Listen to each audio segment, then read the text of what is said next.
In the past hour, the state executed the man who kidnapped, raped, and killed a Metro girl. It came after the Supreme Court denied all of Roderick Nunley's final appeals. The parents of the victim, Ann Harrison, just released a statement minutes ago. It says, quote, with the execution of Roderick Nunley and Michael Taylor, will it bring a sense of closure for us and our younger daughters? We don't know.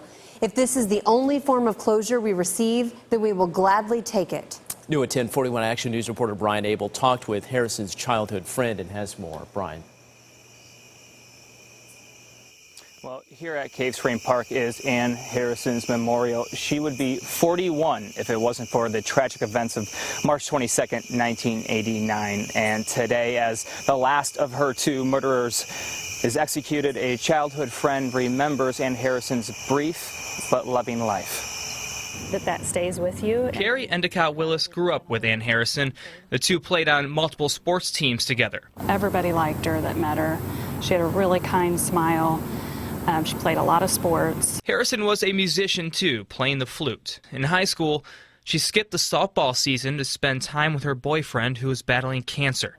Her friend says it was an indication of her maturity and selflessness. So I was just surprised by that she had that much character to choose not to play a sport that she loved so she could be there for her boyfriend that was sick. Though the happy times are the ones she remembers, Carrie says there's still the pain of the tragic ending of her friend's life and the experience of growing older without her. And I have a 15-year-old now, so trying to imagine what her mom went through is inconceivable. It was pretty horrific. It was when you can remember a time when your innocence is kind of taken from you, or when you think the world is not as safe of a place as you had thought before. I can't help but smile. In the 26 years since her murder, her classmates have banded together to remember her life instead of her death. This week, as Ann's second killer is executed, they're using Facebook to preserve her memory and reflect on what her life would have been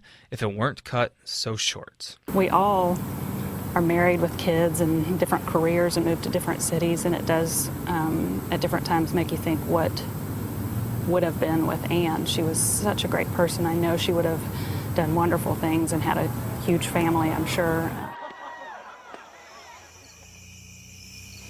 And I asked Carrie her thoughts on tonight's execution. She says, quote, I don't know if closure is the right word because it's not going to feel any better tomorrow. Now, the state executed the other killer in this case, Michael Taylor, last year.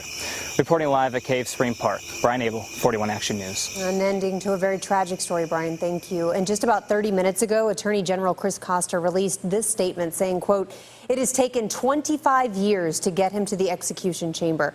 Nunley's case offers a textbook example showing why society is so frustrated with a system that has become too cumbersome.